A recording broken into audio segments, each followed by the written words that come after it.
First order of business this evening is to review and approve minutes of previous meetings, starting with the May 29, 2012 work session.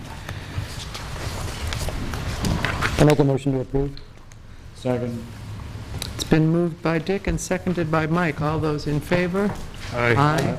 Opposed? I will abstain. Thank you. Those minutes are approved. Moving on to the May 29, 2012 regular select board meeting. I move we approve the minutes of the May 29 meeting as written. Second. It's been moved by Charlie and seconded by Mike. All those in favor? Aye. Opposed? I will abstain again. And finally, we have the May 29, 2012 non-public minutes.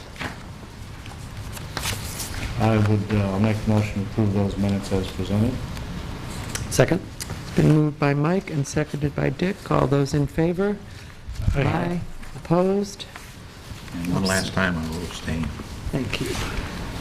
Those minutes are approved. The Select Board will meet on the following dates. Regular meetings at 6 p.m. on June 25, 2012 and July 9, 2012.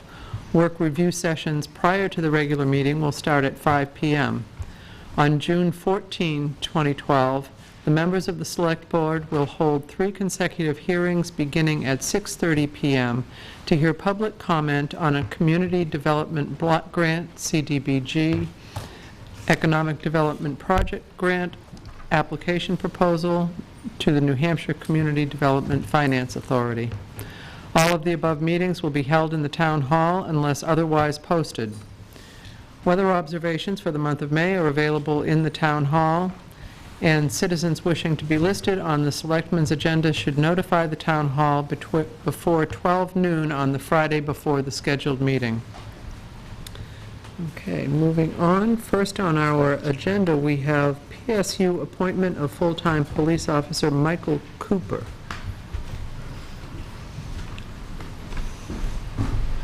Good evening, members of the board. I'm here again to request another appointment as a police officer full-time for Michael Cooper, who is a resident of Raymond, New Hampshire. Michael is a graduate of Franklin Pierce University.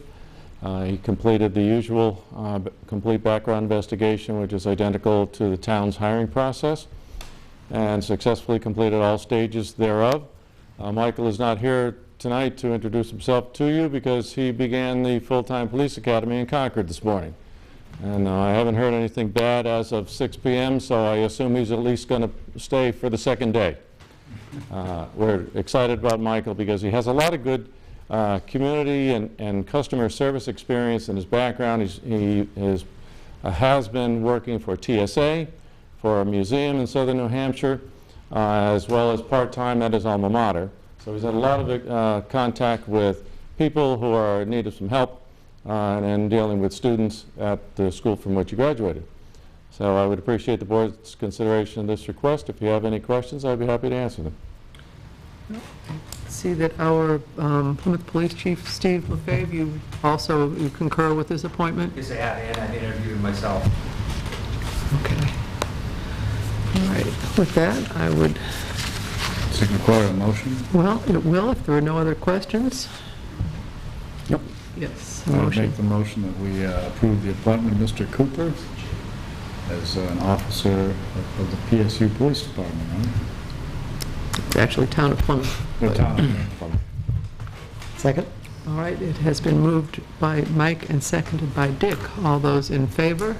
Aye. His appointment is approved.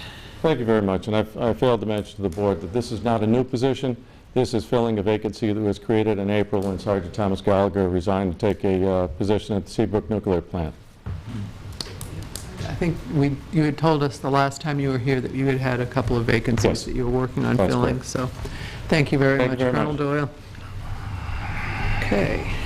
Now, next on the agenda, we have updates. First on is Peter Furmanick from the Highway Department to give us an update on Plymouth Highway Department. Good evening. Good evening, Peter. I put together a small summary of some of the projects that we're going to be doing this coming year. As you noticed on Highland Street, the crosswalks have become deteriorated, and one of my projects is we're going to pave them like we did in front of the town hall. We still have to finish painting our parking lines in the crosswalks due to the weather. They haven't been finished. On the roads, we're going to continue to grade the dirt roads. We have to add gravel to places that are not sufficient. We're going to be paving Morse Road probably within the next month, I would say. And we've been repairing our rural problem roads using mitigation money from FEMA to fund the projects. The ones that we've done so far are Cummins Hill Road, Texas Hill Road, and we're now seeking more money from FEMA to replace a large culvert on Bell Road by 3A that floods and overtops the road, causing severe damage to that portion of the road. Part of the project will be fixing the ditches, adding more gravel, and paving that area from Route 3A. We continue to replace the rusty, obsolete, or defaced signs throughout the town as needed. Most of our vehicles are repaired in-house. We have a very good mechanic that's doing a good job.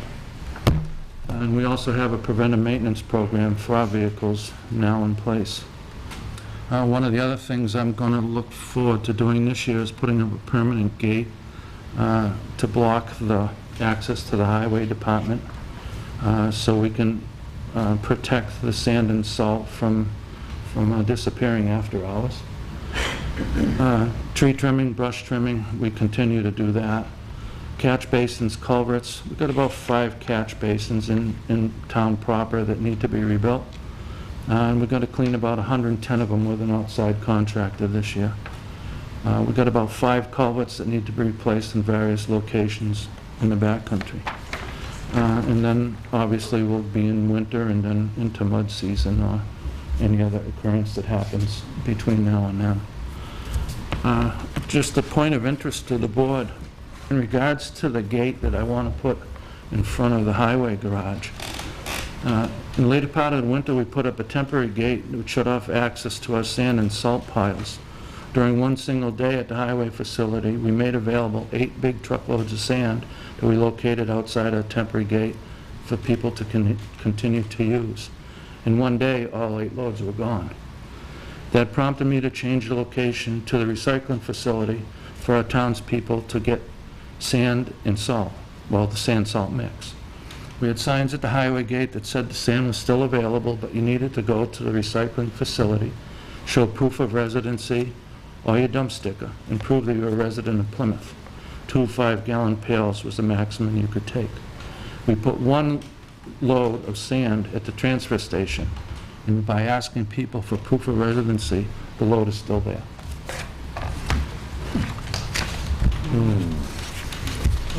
These, the picture of the temporary gate, you can pretty much see, and that's a picture of the sign. It's a little illegible right now because it has been weathered. It was just a paper sign that we covered over with packing tape.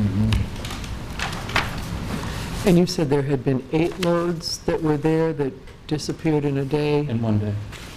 So that we placed outside the temporary gate so that people still could continue to get sand during the transition of moving it over to the transfer station. So the next day it was all gone. The sign is pretty clear. So you can, so we're not denying access to our sand salt mix. We're changing location and making people more responsible to take it. That's great. That's pretty much it. We have, as needed, if something, tree falls down, we'll go take care of it. And, Well, we're busy. I think that you and your department are doing a fantastic job. Thank you. Have been pretty much from day one. You hit the ground running, and I have nothing but good to say about the work that you and your guys accomplished, so thank I you. appreciate that. Thank you very much for supporting us. Thank you.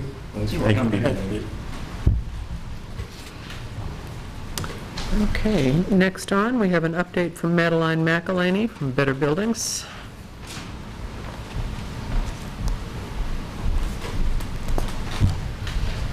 Thanks for giving me a spot in the agenda tonight.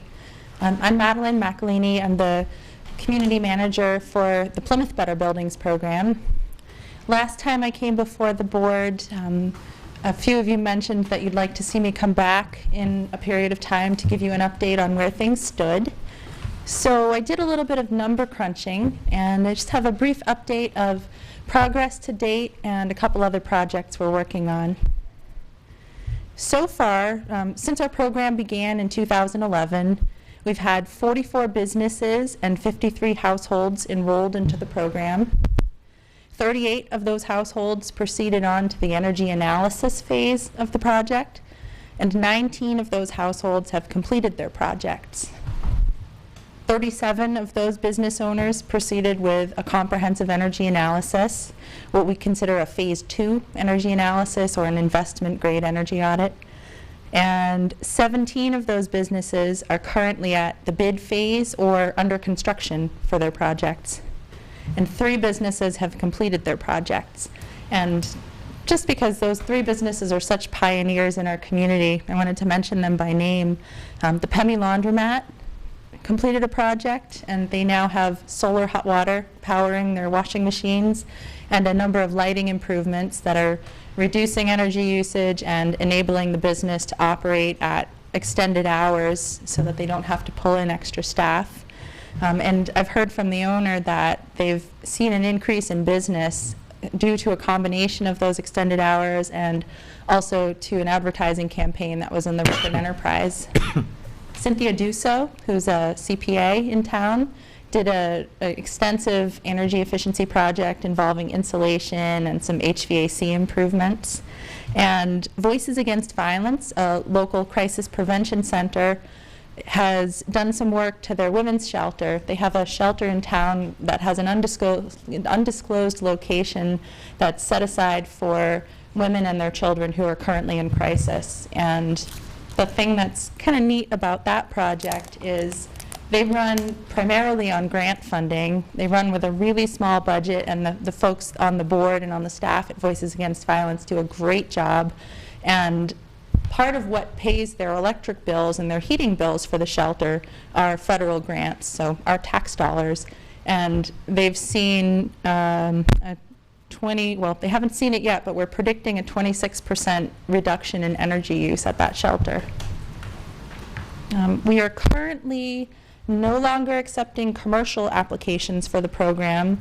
We think that with the projects in the pipeline now, we're going to spend our allocated funding in both grants and loan dollars.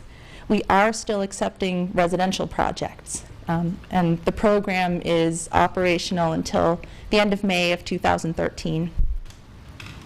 What I'm seeing in typical projects, a lot of people ask, what are people doing in their buildings, and what are the most common energy efficiency items that we're seeing?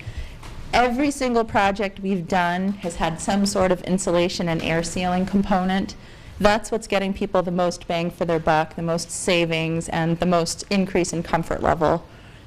People are focusing on attics and basements and doing what's called blower door directed air sealing. So they put a big fan in the front door that depressurizes the building, and while that fan is running, workers kind of run around the building and spray foam gaps in the housing envelope where the inside meets the outside.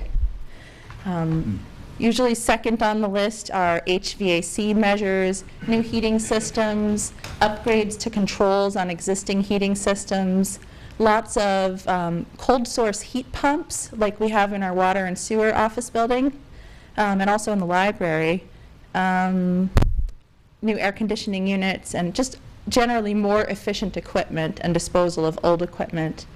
And in more than a few cases, we worked with clients that had equipment that was ready to fail. It was at the end of its lifetime, and we were able to get them a new heater or hot water heater kind of right in time. There were a lot of, oh, my heater failed, can you get here next week? So the timing was good on that. I'm also seeing quite a few health and safety remediation measures, things like fixing a leaky roof so that the insulation that goes underneath it stays dry, and removing asbestos in a building, having it professionally taken care of so it's not a health hazard, and adding mechanical ventilation to buildings like bath fans that do a good job of venting moisture out of a building so that the residents or the people in the business aren't dealing with mold issues. Other things we're seeing, but not quite as common, are windows and doors, automated controls for lighting and heating systems, especially in businesses, appliance upgrades, new refrigerators, dishwashers, washing machines, and things like solar hot water, biomass heating, wood chips and pellets, and geothermal. Something I'm pretty excited about is that the implemented projects typically see a 2 to 3 year return on investment. And for those who are taking advantage of our low interest financing, the residential loan of $20,000 or less, which is at 1%, are seeing a positive cash flow, more money coming in than going out right away, almost immediately. And it's really neat to talk through a project with someone and look at the numbers, because we're seeing really good results. The cost of a typical project ranges on the residential side from $2,500 to $18,000 for some of the larger projects. Before incentives, Better Buildings does still have incentives available. The New Hampshire Electric Co-op, who we work closely with, has incentives available. There are federal tax credits that you may qualify for. And then on the commercial side, projects range from $3,000 for kind of a small project to almost $200,000 for some larger, more comprehensive projects. And the reason, I think, the reason that we have only 3 businesses that have completed projects at this time is because these commercial projects really take a while. They take from 6 months to a year to see from the initial energy analysis to the completion of the project. And on average, I added up all of the projects we've done so far and took an average of the energy reduction. We're seeing about 26% reduction in energy use. And these projects are being done by local contractors, building trades professionals that are specially trained to do energy efficiency work, who are from New Hampshire and most often from the surrounding towns of Plymouth. So this is work that's being, you know, we're supporting work for our local economy. Another project that I just wanted to give you a quick update on is we have a contract with Plymouth State University, with their marketing department and their Center for the Environment, to do a study of the marketing efforts that Better Buildings is conducting and the effect that they're having on the community, whether they're working or not, whether they're addressing specific audiences and missing completely specific audiences. And we're approaching that in 2 ways. We're talking to existing customers, we're talking to customers who have completed projects, but also who have not completed projects and decided not to follow through with the program. And this information is really valuable to how we'll do our next year's worth of work, but also to how other programs in New Hampshire might move forward after Better Buildings is done. And the other part of this project is a geospatial analysis of where projects are taking place within the community, where prior energy efficiency projects have taken place in the community, and how our census data interlays with that. Are there patterns among projects happening in specific home value sectors, or in specific ethnic groups, or in specific age groups? And we're also looking at social groups within the community and word-of-mouth marketing and how that is or is not effective. And we hired 2 recent graduates of Plymouth State University to help us with this project. They'll be working, one of them did a bunch of work and then took off to go on to bigger and better things, and then the other one is working with us until the end of the summer. And this project is due to wrap up December of 2012. So I think that's all I've got for now, but I did want to say thank you to the Select Board, because I know that your support has helped to make this project possible within the community. And I also wanted to thank the employees of Town Hall, because I know that they've been doing a lot of work, and the Plymouth Energy Commission for supporting this project, the New Hampshire Electric Co-op for working so closely with us, and all the local contractors that have worked really hard to do work that's above and beyond the standards that are set forth in New Hampshire. I've been really impressed with everyone that we've worked with. And I'd be happy to entertain any questions that the board has. Do you have any questions for Madeline? I'd like to say thank you for all the work that you've done, and this was a good update. This was definitely valuable information to receive, so thanks very much for coming in and sharing it with us and with our public. So, thank you, Madeline. Thank you. Okay, moving on to correspondence. We have a letter from Miles Sinclair of the Hardy County Snowmobile Club regarding use of 2 Class 6 roads for snowmobiling. I will read that letter addressed to the Board of Selectmen, Plymouth. Dear Selectmen, upon further review, it was determined that the Hardy County Snowmobile Club actually utilizes 2 Class 6 roads in Plymouth as part of our trail system, Pike Hill Road and Hunt Road. As mentioned when I came before you on April 23, 2012, we would like to reaffirm our permission to use these unmaintained Class 6 roads for snowmobiling. Also enclosed is a copy of our current trail map that the town planner had requested. Thank you for your time and consideration. We await your reply. Signed, Miles Sinclair, Trail Master. This is the trail map.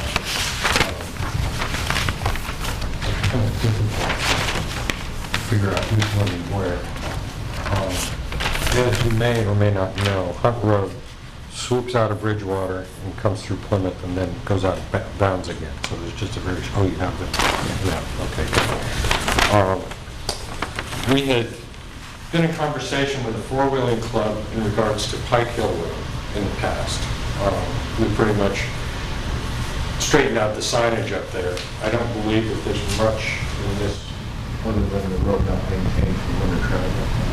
I didn't have a chance to get up there today, but that's the only restriction on the road. I don't think anybody uses it other than perhaps residents along there in that section.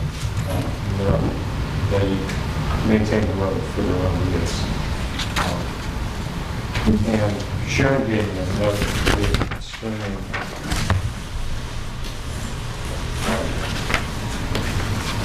let's see. In the absence of any written, long-standing town policy on off-highway recreational vehicle use around Class 6 roads in Plymouth, RSA 215A:6 applies.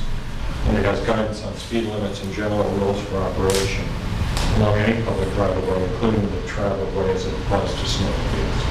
So I think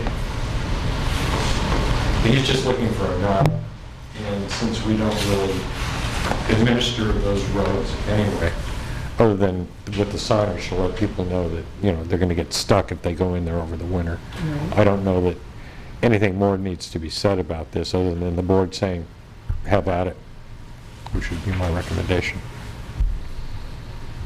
You know what 215A6 says? No, I don't. I can get it to you before the meeting is over if you'd like, Mike. That's okay. I'm just curious. So, I'm going to ask you, did we talk to him about Pike Hill Road before? No, Pike Hill Road was pretty much laid to rest last year or the year before when the four-wheel drive club asked just for us to straighten out our policy. One of the landowners up there recommended certain signage which appeared in other communities, which the board authorized. Basically, it closes the road for winter travel for wheeled vehicles. When he came before us before, it was to authorize them to rebuild the bridge. Oh, right. Yeah, right. Yeah. Any improvements that they've done, they've worked with Peter through that. Even though he's not doing the work, he can tell them how to go on that. So when they got that, then it's long been a snowmobile trail. Mm-hmm. It was only recently starting to be used more and more by the off-roading truckers. So they wanted to make very clear that your time ends, and I believe it's late October, early December. I can't remember. I could go up and read the sign. And then I believe it reopens when the road bans are off, if I'm not mistaken, or at any rate in March. So during that period of time, that's when the snowmobilers had it. Do you know why this line is dashed?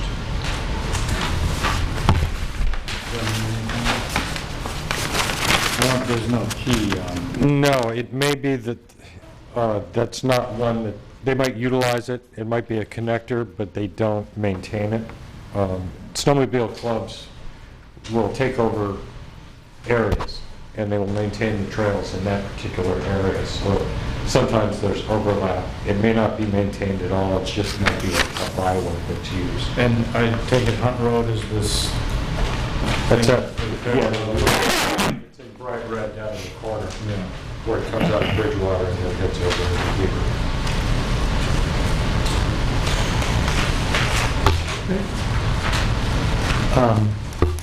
I share Mr. Murphy's sentiment that what it appears they're looking for is a nod.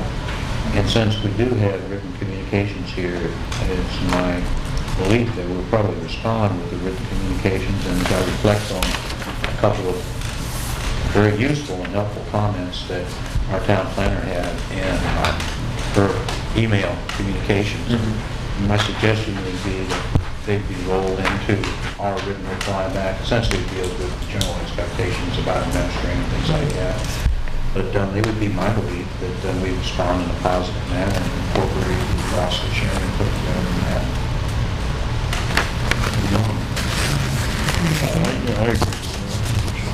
We don't need to vote on this, do we? Vote, or is this just a consensus?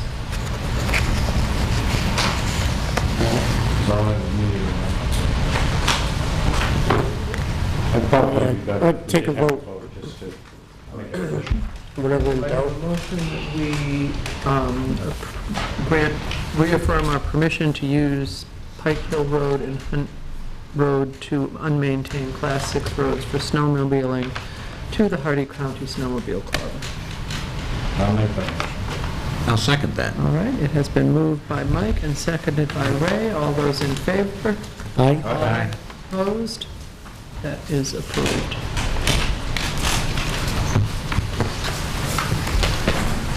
Okay. I received, Jay Buckley, former select person, stopped in. He's working with the New Hampshire Music Festival. And he was looking to... You've also got that under correspondence. And actually, Brian, before you address that, I would like to read this correspondence that, again, has come in from the New Hampshire Music Festival to our code enforcement officer. Dear Mr. Murphy, deep roots in a community are essential for a cultural institution's survival. The New Hampshire Music Festival is blessed to have had the support of the town of Plymouth and Plymouth State University, and I was pleased to recently endorse a contract between the festival and PSU, making the Silver Center our performance space for the next decade. At the suggestion of our friend Jay Buckley, a member of the festival's board of directors, I write to inquire about obtaining permission to use the 10 lamp posts on either side of Main Street next to the Silver Center. On these posts, we would like to display 2-by-4-foot banners announcing the festival's performances during our residency at Silver in July and August. I am happy to provide additional information as you need it, including design proposals that are in line with any considerations required by your office. I am available during the week at our Meredith office, and he gives contact information. Thank you very much for your consideration. Signed, Frank Pesky, Executive Director of the Music Festival. And there is additional correspondence. This one from Sharon Tedrow, New Hampshire Music Festival Associate, again addressed to Mr. Murphy. The New Hampshire Music Festival will be performing classics, pops, and chamber concerts from July 12 to August 17 at the Silver Center. We are asking the town of Plymouth to consider our request to hang flags to promote awareness of the festival to the townspeople and visitors. In order for you to consider our request, the details are listed below. In addition, the graphics of the flag are included for your viewing. Main Street flags, the south side of the street from the roundabout to the end of the block on lantern poles, approximately 2 by 4 foot long, hanging from June 22 through August 17. If allowed, volunteers will install and remove flags and poles with the aid of Rand's forklift with a simple, easy-to-understand message. Silver Center flags on the north side of Main Street in front of the Silver Center, lantern poles directly in front of the building, again 2 by 4. Graphic layout, do you have that? Okay. Used to. Hanging the same dates. If allowed, volunteers will install and remove, and awareness will aid in parking, drop-offs, and pickups. We are asking for the town of Plymouth for help in promoting a cultural venue which will have a positive effect on the town and provide entertainment for citizens and visitors alike. These are some mock-ups that they're kind of on with it. Basically, the non-script, they get the musical aspect of it and the dates where the festival runs. Since the Board of Selectmen control signage in the public way, and this is a little greater impact than what I normally deal with as your representative there, I figured that you would want to discuss it among yourselves.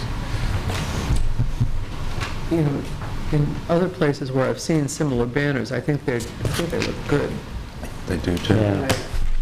Yeah, they're not uncommon. Right. Yeah, you see them all over the place, and I think they're, you know... Well, along Court Street, the university uses them smaller, Yep. but still, and then our neighbors, the church, have, since they had the light post out in front, they hang their banner out there as well. Exactly. And it seems to me that we've had actually banners on Main Street during holidays a few years ago that were sort of, Main Street, Plymouth, I think, had some that they used to put up. Probably, yes. Looked good. As I reflected on this, the 10 poles that we're talking about here along Main Street, I didn't count them myself, but I guess it's 5 on each side. Certainly the 5 that are on the north side along the Silver Center side, in my mind, don't present any issues at all because they're directly associated with the university right behind them. And I tried to envision, would there be any potential objections that those businesses located on the south side might have to these being there, and I couldn't come up with any. I could certainly poll them tomorrow. Just stop in and say, do you have an issue with this? It would be nice to know if they would just support the idea. Because definitely on the PSU side, it's, like you say, no issue at all, but it would be nice to at least get buy-in from the Main Street businesses. I can't envision any, but well, it sure would be good to ask. Do you want to vote on this and just have a contingency? I was going to maybe say, vote on the 5 that you mentioned, maybe deal with the other 5 Thursday. Oh, that's right, we can do that before the public hearing. Okay, what criteria? I mean, if 1 dissenter would be enough, or is it majority, or? I can't imagine. Just let us know. Okay. General consensus. Yeah, general Okay. consensus, I think Yeah. is... Yeah. Nondescript. I think we should vote on the, both sides contingent on the, Mr. Murphy's report on the consensus. Yeah, I mean, And I think they're going to add to the, you know, I do, too. a lot of color. Yeah, I can't imagine, I know who you were talking about on the south side of Main Street. I can too, just, I just wanted to extend the opportunity to the businesses so that we're making an informed decision. Here we're somewhat guessing. you know, this is a good opportunity for Brian to let the businesses know what this is about, because we've got a few new business owners there, and they might have customers coming in saying, what's this banner about? And if they can explain a little bit, it's going to help everybody. Right, it certainly shouldn't detract any from the businesses there, other than maybe a visual block. Right. But the size of these are so small that as you're driving by, you're going to see them edge on anyway. I agree with Charlie, I would like to approve this. Just wait till it's here. It's probably high enough that nobody can pull them down. Yeah.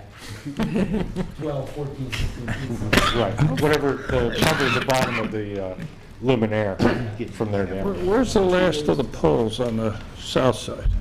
The last of the poles on the south You side? got, you got Samaha and the bank and, you know, where's the fifth Directly pole? across from Court Street or whatever the number is, counting down Okay, from so, there. yeah, you're really not, I can't imagine any of those businesses being But I against it. think the furthest one south would be the one in front of the Frasers, if it extends that far. Paul, did you have something? If you can conduct as much as you can tonight, I don't think you can continue this till Thursday. You Okay, have Tuesday and Wednesday for notification. okay, so We we'll... already have the public hearing scheduled for Thursday night. Okay. So, well, why don't we just, as Charlie said, let's vote on it tonight and make it conditional upon a consensus among the building And I'll the make their businesses. feelings known to the board Okay. as soon as I get it. Thank you. Thank you. So, do I That's a have, motion by Charlie, I'll second that. all right. It has been moved by Charlie, seconded by Ray, that we approve this request conditional totally for the north side and conditional for the south side of Main Street on consensus by businesses. All those in favor? Aye. Opposed? That is approved. Thank you, Brian. Okay, moving on, we have under personnel, Chief Lefebvre recommend hiring of Bruce Wiggett to full-time dispatch position. Thank you. I apologize to the board for not having Bruce with me tonight. He's currently employed with the Mount Prospect Academy and had to work. Couldn't get out of it. As the board is probably aware, we do have an open dispatch position because one of our full-time dispatchers had to step down because of a medical issue. Let me start by saying that our dispatchers, we did a different hiring process this time because I feel that there's confidentiality at the PD that has to be intact and information that people have to be entrusted with. So we've done a few more procedures with the hiring process. We made it more like a police officer. So now dispatchers have to take a polygraph exam and a psychological exam, and all of which Bruce has passed. Bruce was raised in Brattleboro, Vermont. He attended PSU in the 1990s. While he attended PSU, he was actually a student officer here, and our prosecutor, Lieutenant Mike Clark, was his direct supervisor at that time and gives him nothing but high praises. He does live in town. He has 2 children. His wife is employed by the university, and she is the resident hall director for Langdon Woods. And unbeknownst to me, he already is a town employee. I didn't know this until I got his background and read he is a call firefighter and has been so for approximately 2 to 3 years. And Lieutenant John Keller got interviewed about that and also gives him high praises for his work there as well. So with the board's permission, I would like to start Bruce starting June 25th. Unless anybody has any questions. All right, do I have a motion? So moved.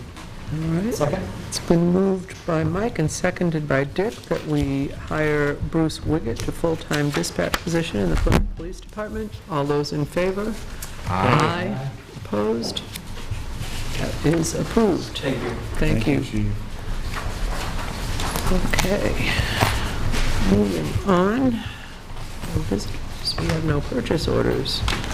Committee reports. Charlie? Nothing. Ray? Nothing, I'll Okay. refer to Dick. Dick? Planning board is continuing with some of the review and discussions on the master plan. Just as a heads up for the next meeting on 21st. 21st. We have the university coming in for discussion on White Mountain using they came in a couple of meetings ago, gave a very kind of brief informal discussion, and they're coming in for a discussion of the state building criteria for planning review by the planning board. So it should be an interesting discussion. Let's see, what else? Those are 2 main things, I think. I can report that I finally went to a water and sewer district meeting last week, and they had 3 prospective contractors and to talk about looking for water, probably all of you know this, but there is something of an issue with the water in that, I think there's two big wells, and they're right near the highway, and the highway gets a lot of salted, and they're worried about salt in the water, and looking for some other sources. So there's contractors in different perspectives or different approaches to searching for water, and I think they're probably going to hire one of them and try to put some new, and I guess this is something that's been going on for 10 years or so already, and they've had some setbacks, and so they're taking another charge at it. Did they stay for that whole meeting? Well, no, because I had to go 4.5 hours. Yeah, I was there for the first, like, 1.5 of them, I think. Your My wife was there for the whole thing? 4.5 hours. Yeah. Yeah, it looked like it was going to go on for a while.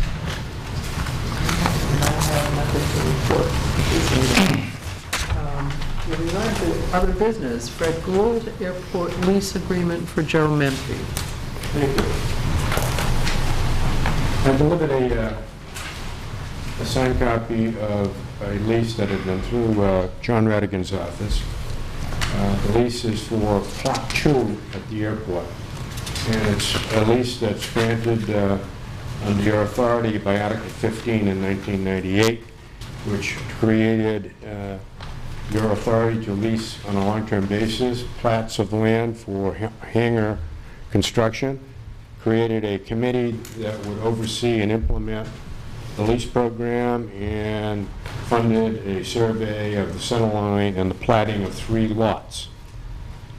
The lot is number 2. On lot number 1 is the so-called Grady lease. In 2000, we leased Bill Grady, who passed away last December, a 4,350 square foot plat, and he built a 3,600 square foot hangar, which arguably probably was the thing that revitalized the airport. That hangar project has brought in nearly $30,000 into the town coffers. The annual lease of $650 for the ground foot, for the footprint, and roughly $2,000 a year for the vertical improvement. So it was a wonderful, wonderful financial gain for the town, because the airport, and I may be wrong in this, is the only positive cash flow department we have. We bring in more than we spend. The leaser in this case is a man known to the board. He is the owner of the Plymouth Commerce Park, is Joe Menfe. He also owns Hopedale Airport in Hopedale, Massachusetts, which is an industrial park. His intention is to build a 2,400 square foot hangar on that piece of land. It is already platted. You have the authority to do this, and it's something that I think makes great sense, and it further establishes Plymouth as one of the finest of the 17 municipal airports in the state of New Hampshire. So I would look forward to having your signatures on that document, and I could inform Mr. Menfe of your action at your pleasure. I have one question for you, Fred. In the annual payments on this lease, how did you arrive at that? Well, we looked at what we charged Mr. Grady. The first calculation was, what would we bring in if we only had tie downs in that footprint? And back when we did the Grady lease, we calculated that it was worth $650 a year. We applied the consumer price index for the last 12 years, and we came up with, I think, $750. Believe it or not, there hasn't been much inflation in 12 years. So that's how the number comes up. And is this the same size, same footprint? It's the same exact footprint. It is, okay. 65 by 65 feet. We platted 3 of them at the time we did the survey, and they're 30 feet apart. They're on the southerly end of the runway. The road, principal is over here, our hangar building. The Grady hangar is here. This is lot 2, and this is lot 3. So Mr. Menfe is would be interested in leasing this plot. How big's the hangar? 2,400 square feet. Because the lease says 1,200 square feet. It's, well, that's It says 30 by 40, which would be 1,200. 1,200 square feet. It is 1,200, It's yeah. my mistake. Okay, It's 1,200. And that's the same as the Brady one? No, the green one is 3,600 square feet. 3,600, so even, this is actually an increase. It's smaller on the same footprint. Yeah, Yeah. okay. Yeah. Okay, so the plot of land is the same size, it's just the Exactly the building. same size, 65 by 65. The building would be basically centered in it. Yeah. And as far as I know, it's a one airplane deal right now. Now, had Green. you told us once before that Mr. Menfee also might be interested in bringing fuel capability? The economy sort of put a halt to that. It's something that I've talked with the administrator about, something where I think the town perhaps should consider applying for a grant, because we are a base for a lot of helicopter operations. We have no jet fuel for them. I think if we partnered with somebody like Menfee on the private side and got a grant, it would make really good sense for us to have fuel at the airport. And they now have automated systems where it's basically a credit card operation, and a plane pulls up and they pump their own fuel. But it's not a live project right now. That was a year ago I came to you Yeah, and told you about you that. mentioned that. Yeah. I have one other question. You said that the select board that established this, the committee and the authority to rent or to lease the plats was Well, established in 1998, Article 15, in 1998. empowered, and to go back to 97, in 97, Article 27 created a study committee which asked the board to create a committee to study how we should use the airport and what we should do there. The output of that study created A, the lease program, and B, the development committee. So Article 15 in 1998 gave you the authority to enter into long-term leases and created a group to administer that program. Now, has the study committee been disestablished? It was a sunset deal. It ended in November 16th, 1997. The report is a matter of public record. I have it with me tonight if you want to look at it. It's okay, and I guess my next question is, has the committee been, were there terms established for committee members? No, it was an open-ended, it's an ad hoc committee. It's only active when we have somebody interested in leasing. Otherwise, they sit around looking at each other. Okay. We've only had 4 people in 12 years ask about leasing. Okay. Grady and Menfee are the only ones that have got this far. Okay, so who else besides you is on the committee? The administrator sits on it. Yeah, I do. Whoever is the airport manager at the time, we've gone through 4 airport managers in the time that this committee has existed. A private citizen by the name of Latricia Trespass, and the late Bill Grady. So there were 5 people. so will Mr. Menfee, Well, we could invite him to be here. That would be something that I would talk to the administrator about, and he'd be interested in doing that. He asked me to convey his interest. If that opportunity arises, he would be interested in doing it. But I think he'd be a valuable guy. yes, You said that the Grady lease was initiated in 2000? 2000. 2000, okay. And he just, January 1st, 2000. okay, he just recently passed away, or? He passed away last year. Okay, okay, And the lease had the right of assignment. okay. Who did that lease go to? It got assigned to a guy named Henry Lynch, who was a well-known local person. And he's in the process of arranging to come before the board to assume the rights and responsibilities that Mr. Grady assigned to him and we approved the assignment. This board approved it Yeah. Last fall, right before he passed away. yeah. That was, I remember doing that. Yeah. Any further questions? Anyone? Paul, anything? No, I do think that it's time that we reestablish the committee and start from fresh. I don't mind keeping the administrative position on the committee. I definitely feel the manager has to be on the committee. And then, Who's the administrator? Paul? Oh, you are. Oh, the town administrator, I'm sorry. If I could just digress for a moment. There was an airport committee that had been around since the early 50s, late 40s, which had a role of advising the town and the airport manager on maintenance and operations. Totally different from the development committee. The development committee only had one charter, that was the lease land. So the airport committee got dissolved by a two seats back from Paul.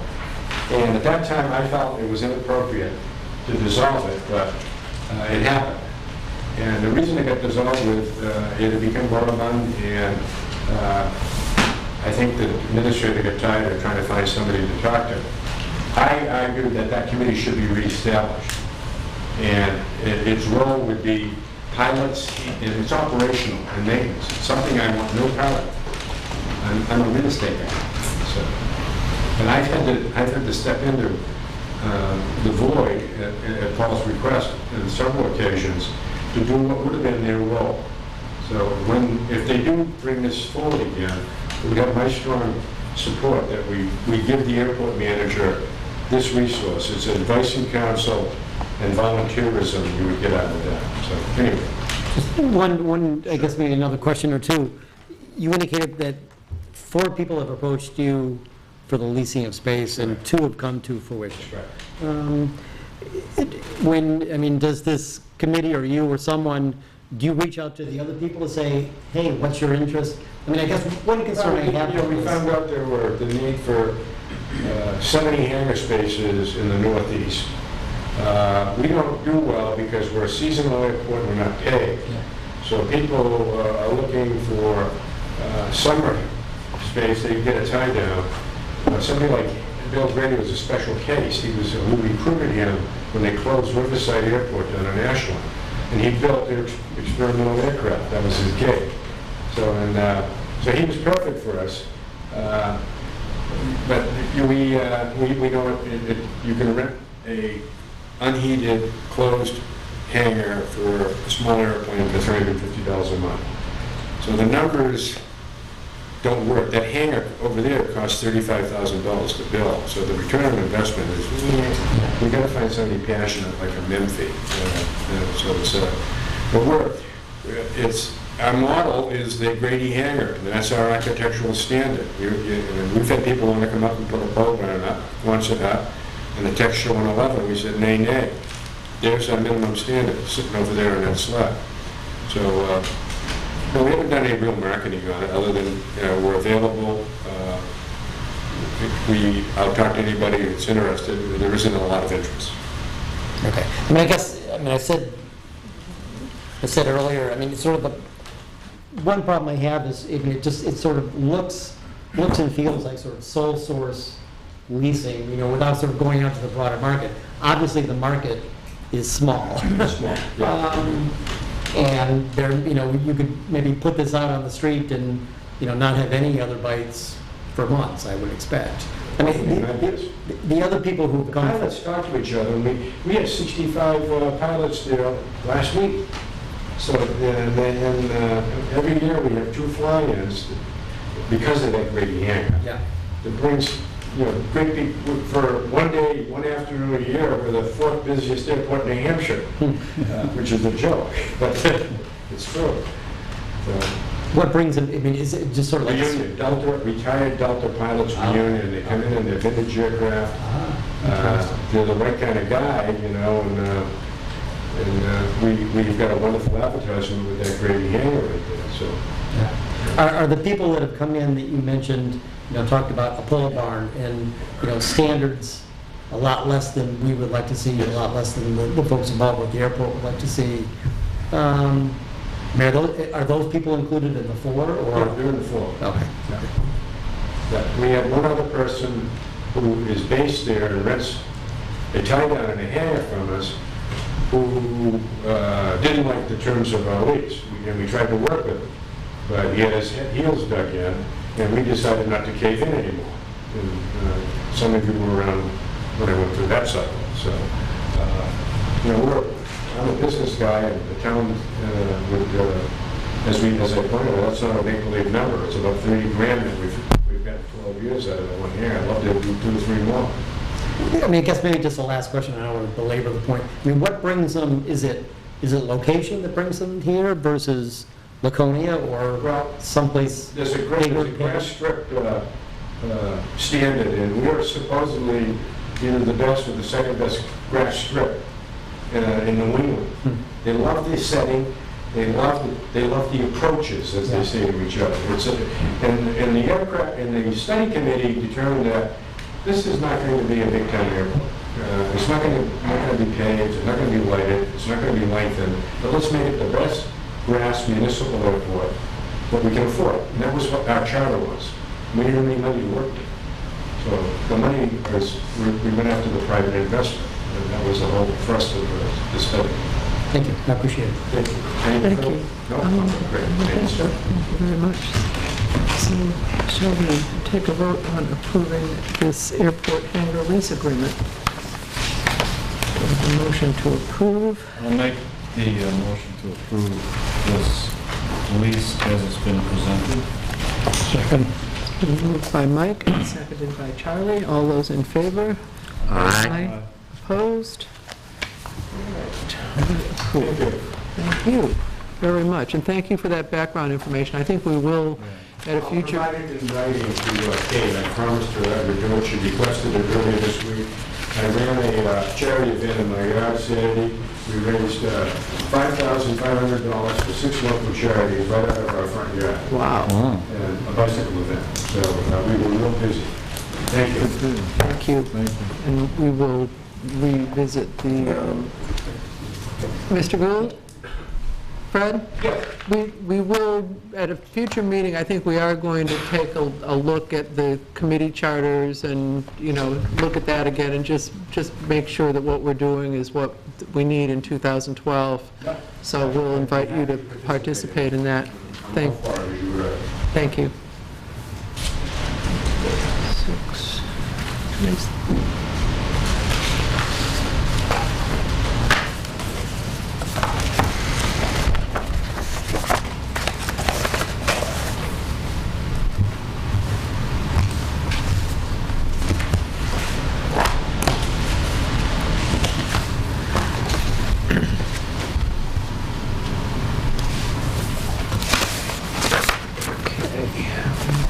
Okay, moving along, next on the agenda is Chief Lefebvre to discuss suggested changes to the disorderly actions ordinance and also to the standardized fines portion specifically. And we all received advance copies of the changes you recommended. This has the same language, however, I didn't like the way that flowed. Okay. So I just added one line to it and put the changes all at the end of the actual ordinance.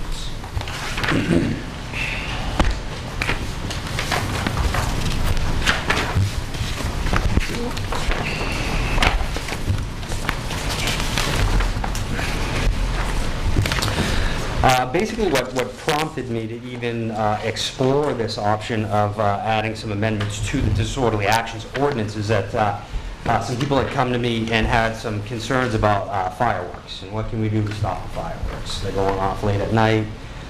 We had problems, you know, catching people, or we'd see people with fireworks, knowing they're going to light them off.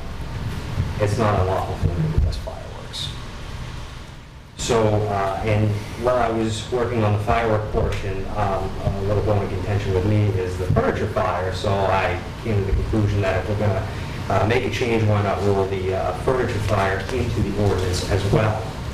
And I'll start with the, might as well start with the fire portion of it. Basically, we're having some problems, you know, prosecuting people for lighting these fires because, you know, you have an arson charge, but if it's your own property, you can burn it. So we had some difficulty with that. Also, most of the kindling fires without a permit, those laws refers to it has to be adjacent to a woodland area.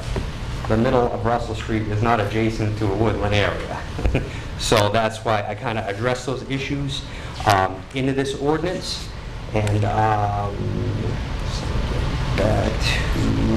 it basically almost mimics the state statutes, with the exception that it's very specific to Plymouth.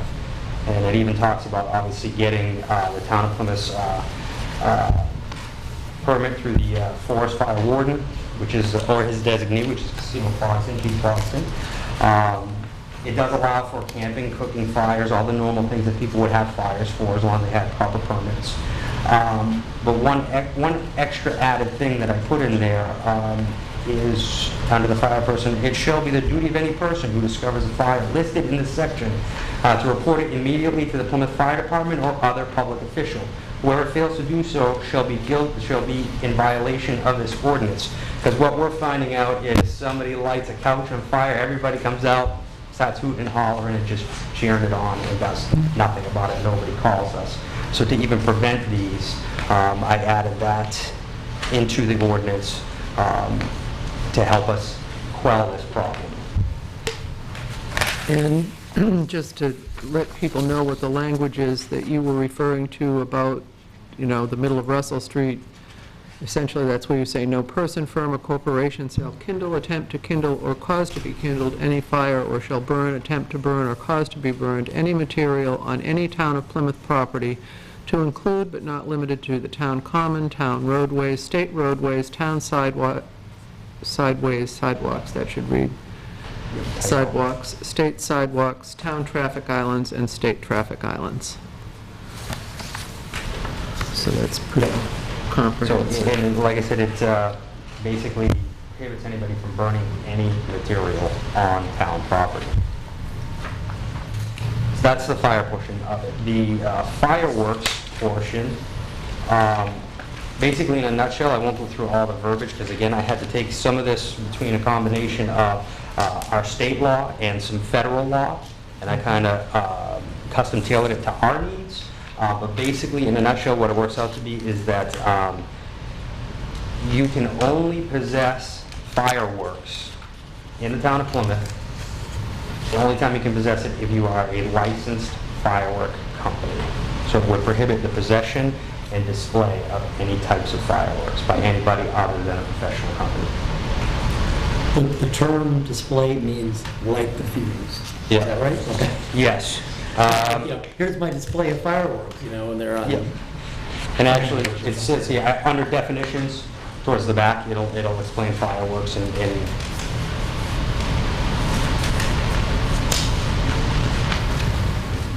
display does mean to actually ignite.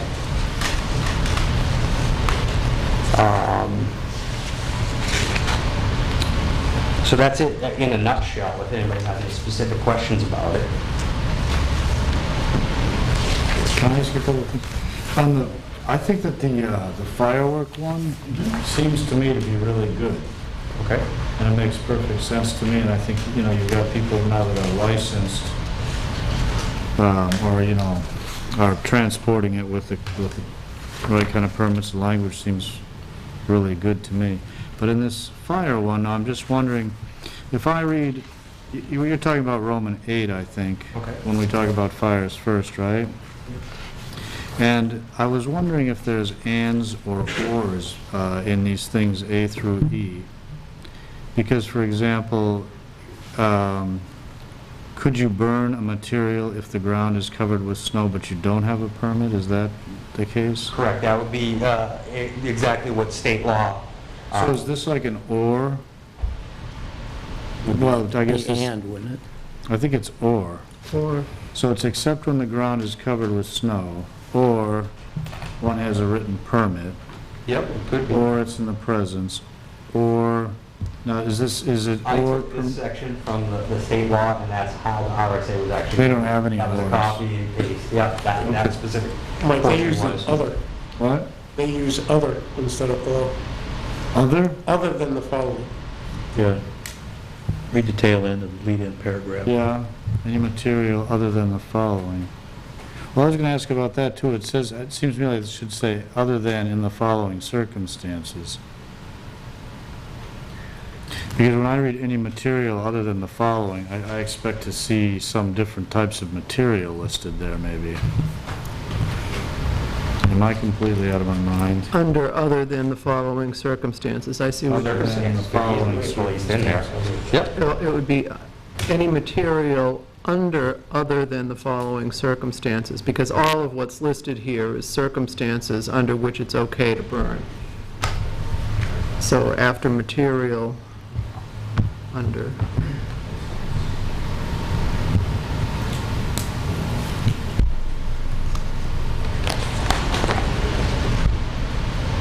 And these are all ors, and I guess that's You only need to. commonsensical. Yeah. All right, that's good then, I like that.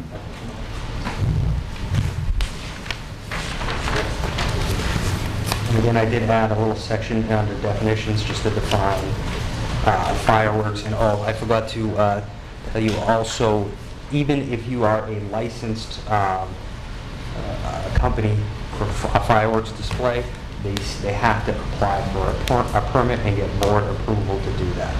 And I'm here to tell you, we have very few people who display fireworks here in Plymouth. Because even the ones for the Christmas parade are over in Holderness. They don't even apply to us. The only person that sticks out in my head is occasionally the common man will do something for their guests in the field across from them. So they need to get a permit They every would need to time. get a permit, correct? What about the New Year's Eve bonfire over on? Texas. Ellsworth's house. Yeah. Yeah, If Texas. it's a professional firework company, then they would have to get a permit. Oh, it's not professional. Well, then it would be a prohibited act, then they wouldn't be able to do it. It would be against the town ordinance. But because they're not licensed, could they come and get a permit? Well, it's also bonfire. Well, bonfire or? No, I thought, they do, Well, they do fireworks as well. they do fireworks at midnight. Yeah. No, they would have to, unless you're a licensed firework company, you would not be able to display those fireworks. I think maybe Jay Buckley has the permit, but I don't know that. You know, has the License? certificate of the license. Well, in any event, I always thought it was just guys that like fireworks. no. And I was going to ask you something else, Chief. I noticed if we go, on page 4, we have Roman 11. And then the next one, the exemptions, is 7. Is that, That is a typo. When I moved okay. Okay. the penalties down. So that's probably going to be Yeah. 12, and they will go on Yep, from there. I did.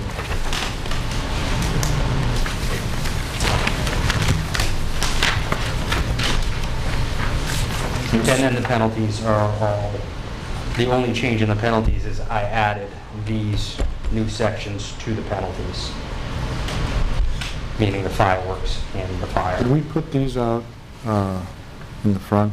Not with these typos on it, I don't want to do it. Oh, okay. After I fix these, I can be more than happy to put them out there.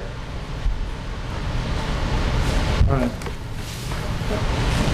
Okay, but you also did revise the dollar amounts connected with the penalties as well. Yeah, and this, and I guess my question to the board is, I don't even know if we need board approval or not, because the standardized fines are within the section of the current ordinance anyway.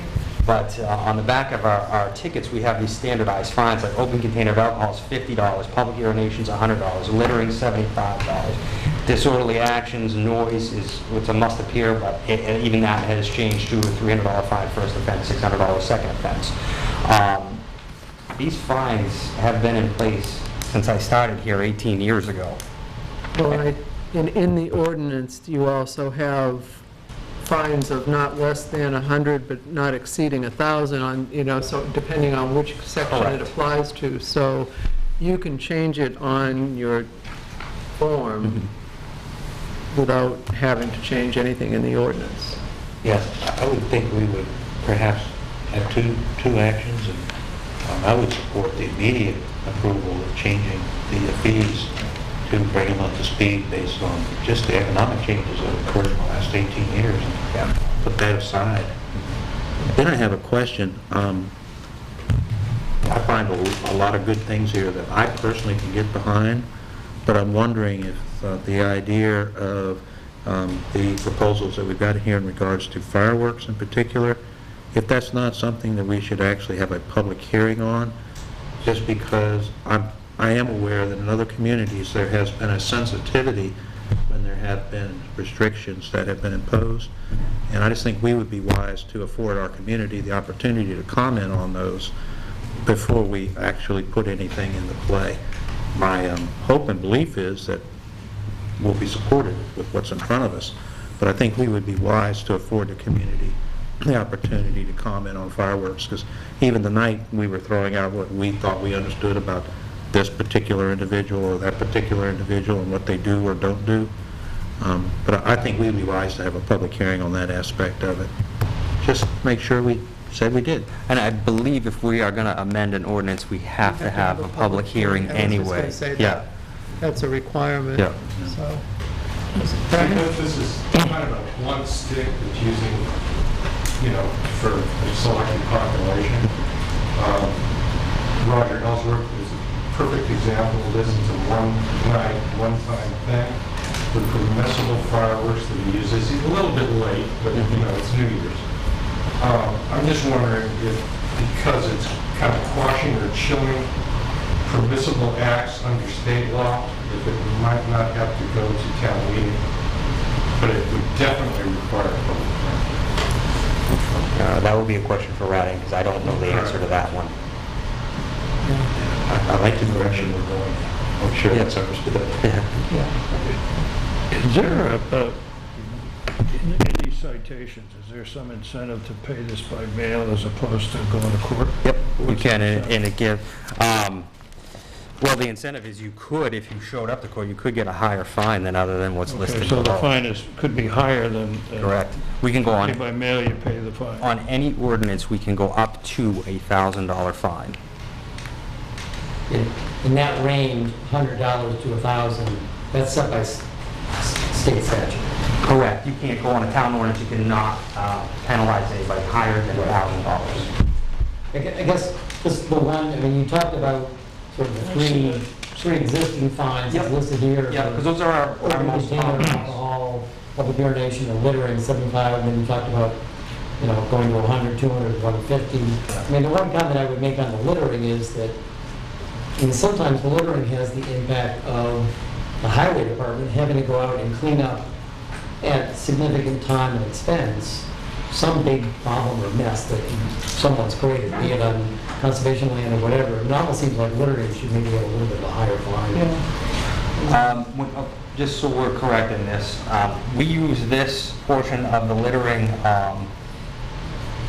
somebody throws something out their car window or something small, when you're talking large scale like that, then there are state statutes that we can charge people with, and you get into more of a misdemeanor type. TV Correct. conservation park area or something. Yep, absolutely. But if you wanted to explore an even higher fine than the $150, you could absolutely do that too. So I agree with you on the impact in town services. Just cost. Yeah. But my impression was the fine was reduced significantly if you paid it by mail, but that's not the case. I just, Well, if we should give an incentive. also, you don't have to show up to court. You don't have to take time off from work, show up to court. Oddly enough, some people get attorneys. I don't know why you would get an attorney for a $75 fine, but people do. I do have some input on this, and I apologize because I don't have the ordinance in front of me, but when they burn the couch, they actually destroy the asphalt under it. And I was wondering if there could be any type of restitution to repair the damage. And like Richard was saying, we are impacted because when they do burn the couch, sometimes the college will come and pick it up. But lots of times there's a lot of debris that's just left that we have to go sweep up. So restitution for the damage of the town property, meaning the roadway, which you can go on Russell Street and count all the fines, would be something that you may want to consider. I know we have gotten restitution in the past. I just don't think the highway department's seen it because it goes back to the general fund if we get something like that, so. Yeah, and I think that, I don't think there'd be any outcry or or objection to what we're talking about as far as the furniture fires either, but that we do get, that's typically, if you prosecute, if you catch somebody and you prosecute, it's usually the fine plus restitution, right? Yes. So, I think what we need to do... maybe as if you were able to maybe put some kind of a general dollar figure on you know, a three-person couch gets burned in the middle of some street, you know, what's it gonna cost the town, either sort of immediately to repair it? I mean, there's some cost, you know, if we can have that figure, you know, maybe in Paul's office or the police department's office, that might be helpful in getting that restitution. That's all I have, unless anyone... Okay, so I think what we need to do first is get the questions answered about the fireworks ordinance before we even, you know, consider it further, and then once we get those questions answered, we need to go toward a public hearing. And in the meantime, I will add your language and change the numbering. That's Very good, though. Yeah. Nice job. Yeah. Nice job. Thank you. Excuse me, Madam Chair, would Yes. you like to schedule a public hearing for July 9th? That'll still give you another meeting in between. Okay. I just started thinking about getting it into the paper so that it isn't August before we, I think we'll have answers by then, and that way, whatever, I think you'll have all your information. You'll still have the June 25th meeting, 2 weeks from now. okay, sounds good. Madam Chair, after I make the revisions on this, is there a way we can get it on the website for people to view it there as well? Yeah. That way people can see it earlier? Yeah, definitely Paul can make that happen. Just as an FYI, just on that, on the public hearing component, I don't like to miss meetings, but unfortunately, I'm going to have to miss the meeting both on the 25th and the 9th due to sort of fairly significant budget discussions in Franklin. So I'm gone for both those evenings. Yeah, that's the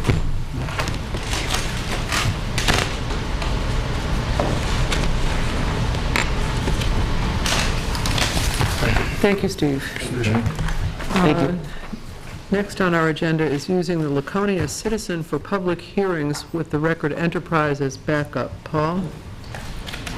Yes, what's been happening, Madam Chair, is a couple of problems. There have been some misses where we've tried to have a public hearing and we've tried to advertise it in the Record Enterprise, and they failed to print it because they're a once-a-week paper.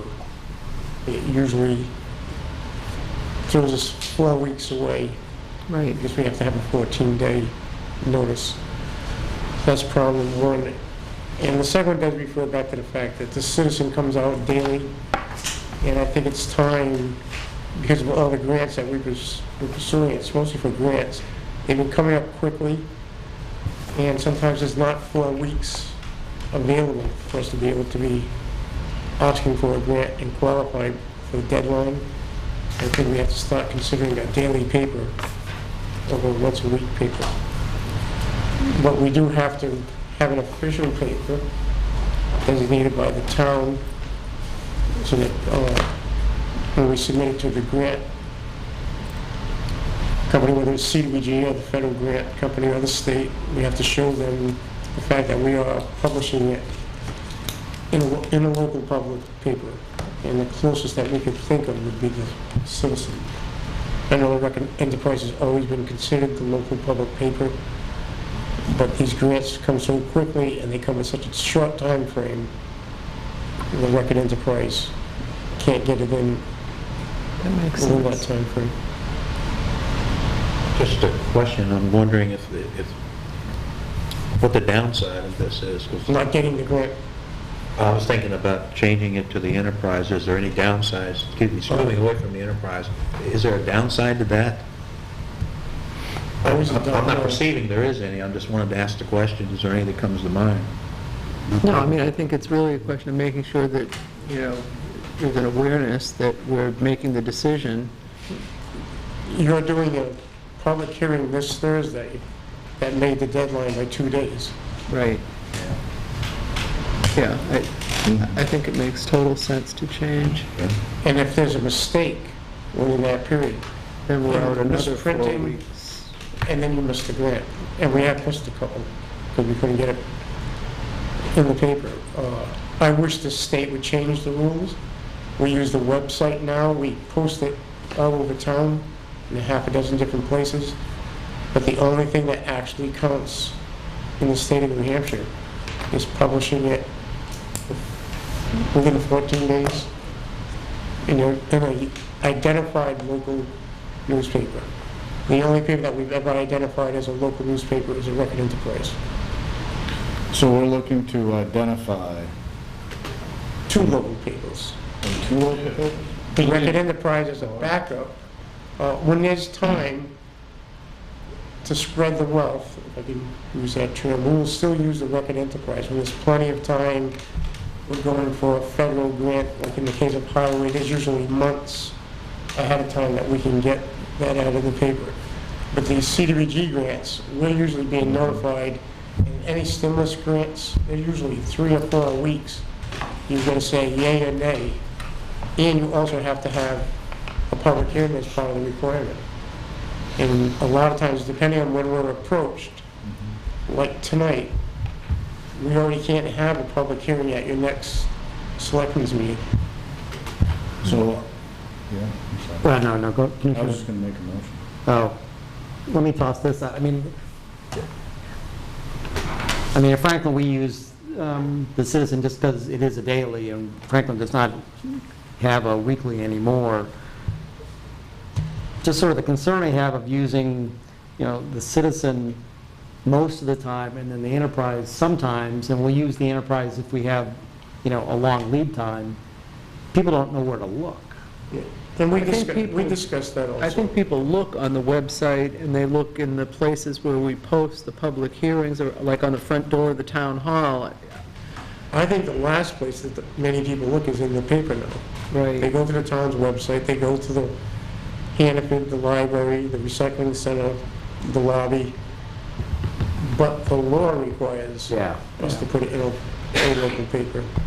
Yeah, if you don't subscribe to the newspaper, you got to go downtown and pick it up. You're probably going to miss it anyway. I mean, And I do believe that more people get the Record Enterprise, maybe, I'm not sure, than the Citizen. However, the Citizen meets our requirement. And it's daily. So it, I like the concept that we've got here in front of us. It causes me to lead into just to float this idea for future discussion. As we talked about, as Charlie mentioned, if you want to pick up a paper, you got to go through a motion to do that, unless you automatically subscribe to it. And the fact that we're going to a daily is a recognition that we're trying to communicate in a timely way. And one of the things that I think we would be wise to explore going forward is the idea of taking a look at the social media that the majority of the people who live in Plymouth, I would believe, are already tied into the use of the internet, whether or not they're on Facebook or Twitter or something else. But the idea of the town hall establishing a Facebook account and allowing any of our citizens who would like to receive notifications automatically of when the town does things, so that Facebook would post those things and they would be automatically distributed out to anybody who wants to receive them automatically. It doesn't provide the official legal notifications, but it does provide another very open, transparent way of communicating using today's technology on what's going on at Town Hall. I think I'd like to, I was going to say, let's leave Oh, that for now. But I think it needs to be broached so that we do put it on our tablet for consideration. I'd like to make the motion that we designate the Laconia Citizen as our primary publication medium with the Record Enterprise as a backup. second. It's been moved by Mike and seconded by Charlie. All those in favor? Aye. Opposed? The Laconia Citizen will be our official paper for notices of public hearings with the Record Enterprise as backup. Okay, next on the agenda, we have Chief Clogston, Tom Morrison, and Brian Murphy to discuss inspections of student housing and multifamily housing. And this really came out of the concerns that were raised by Dick at our last meeting about the inspection process and what gets inspected and what triggers inspections, and are we catching violations in houses, in multifamily houses and student housing in Plymouth? So I'll let you guys. I'll start off by saying we do a lot of inspections on campus housing, probably not so much as we have in the past, because the landlords and whatnot have been keeping up to date on the rental units themselves.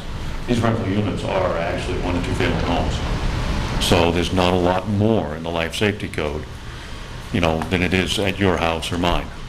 They are rental units, so therefore there are some state amendments that have come up, like the smoke detection law is a little more restrictive, in the carbon monoxide law. Other than that, a lot of times when we go there, they're empty. It's an empty house. It's got a door, window, smoke detection. There's not a lot for us to do. And then in the past, when we have gone to these and found things, it's extension cords, very minor things along those lines. As far as what triggers an inspection, a complaint from either a resident or a parent, somebody along those lines will contact the fire station. They can pick up a complaint form online, fill it out, get it to us, and we'll follow up. Every complaint gets followed up, to the point where one time we had, towards the end of the season, you get renters that are mad at the landlords because they're not getting their security deposit back. And each time we go and we say, hey, they've made this accusation, then the landlord's like, no, you ain't coming in. We've been through this. It's like, well, we just want to follow up to make sure that nothing has changed, just to make sure that we cover our bases. But as far as the rental units like that on an annual inspection tour, they are not on that. We have places of assembly. Any place that's open to the public, we're in those places. The local taverns, bar rooms, they get checked when they're in operation. All the schools have to be checked annually with a report sent to the State Fire Marshal's office by December 15th. So we, anytime there's a complaint, like I said, a complaint or anything else like that, we do follow up on it. We are in a lot of these homes during fire alarm activations, calls for service, medical calls, and if there's something that stands out, the guys are really good, but they may take a notice of it, they do their job, but then they'll communicate to myself or the deputy that, geez, did you guys know that this changed? Or land use permits. If they change the use, they fill out a permit, and then I look at the plans, Tom looks at the plans, and so does Mr. Murphy, and then we'll make sure that they're in compliance with the way that they're using the property, not just the term that they will give the property. That's an ownership. They can call it a single-family home, but if we know that they're running a business out of there, we will go there and make sure that it meets the criteria for business use. So there's actually 3 entities that are looking at these. It's the fire department, the health officer, which I'm Tony's deputy, which gives mostly for the rental housing market, and then any building permits are a trigger as well. As the chief said, a key component of our fire prevention program is the relationships that we've established with the landlords, who I like to call the big 3 or the 4 if you count the university, over the last 20 years. We communicate almost daily with them. The new carbon monoxide law, for instance, we've been working with them for a year since that got passed. And the existing units have until next year to gain that compliance. So that's important and works well with the larger landlords. As we all know, the ones that aren't in town every day, like the big 3 are, or the big 4, they have full-time personnel conducting inspections, and we're confident in how they're keeping their buildings.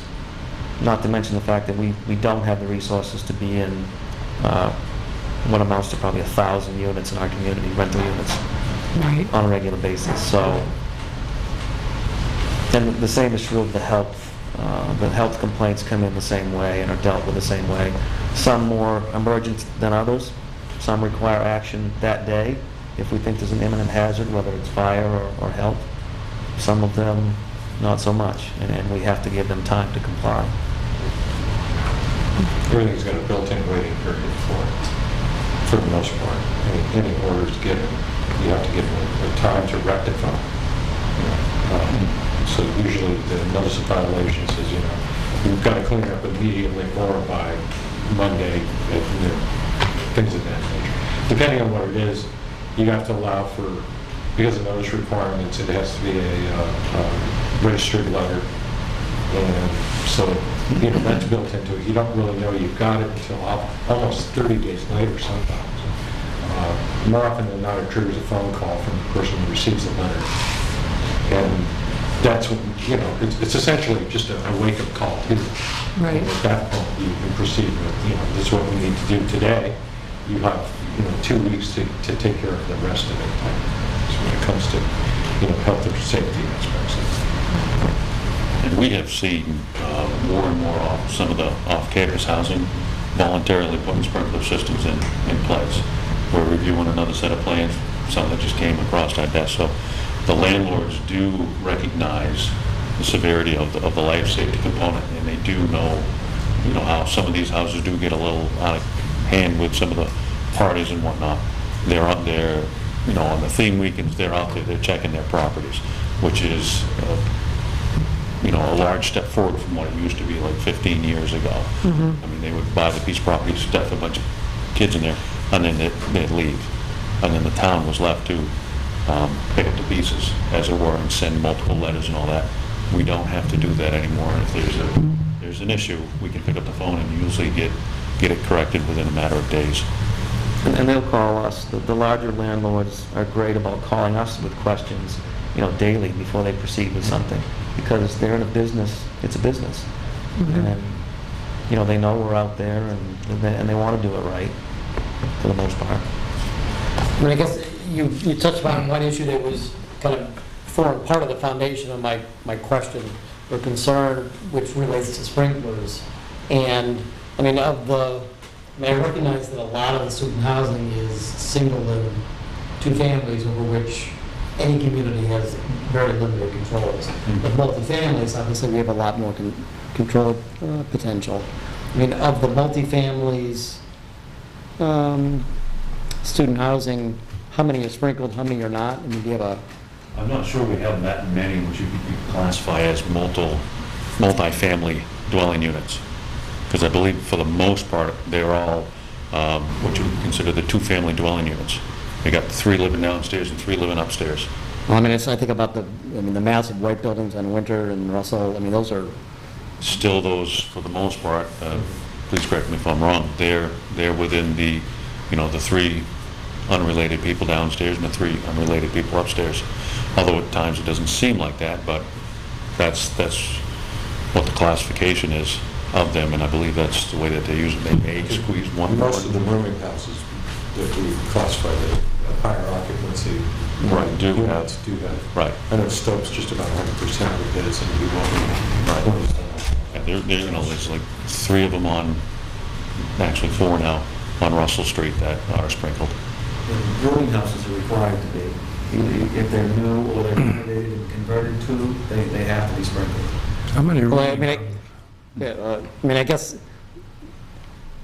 even an old rooming house, I think, could be required to be brought up to sprinkled standards. Yes. If it was converted prior to 94, when that standard came in place? Or if they have substantial renovations done to it. Substantial renovation, by definition, is more than half the estimated cost of the property. One of the things that was in my mind when I made the comment was the Durham Supreme Court case, where the state Supreme Court found in favor of the town of Durham and the Durham fire chief in his position that any multifamily can be required to be brought up to sprinkled standards, even if they don't do any renovations. I mean, because life safety code trumps anything else. And it was a very good decision, I think. So I guess one of my questions was, is that a position that the town of Plymouth has taken, would think about taking, should take? I mean, and there's very good language in the decision about the fact that, in a single-family house, everyone is kind of a team, everyone works together, it's a family kind of a situation. So getting someone out in the case of a fire is very important. You know, in a larger 3-unit, 4-unit, 5-unit, you know, multiple bedrooms, people don't think about that, especially if they're under the influence of something. So a higher probability of someone being, you know, having some kind of a problem, you know, in a fire for a multifamily increases substantially. They go all the way down to 2-family?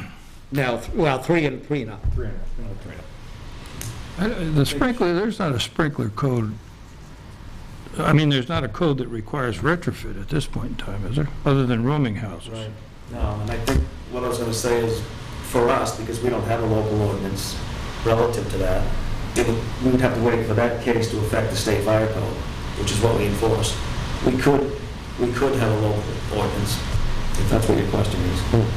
I mean, my impression was it really wasn't a local ordinance, it was an order from the fire chief that does it. I mean, if you haven't read the case, you should read it. Yeah. It's very interesting. There's incentives for sprinklers beyond the codes that a lot of landlords are taking advantage of. Your insurance, for one thing. I mean, the insurance on like a 3-unit student rental is a couple of $1,000 at least.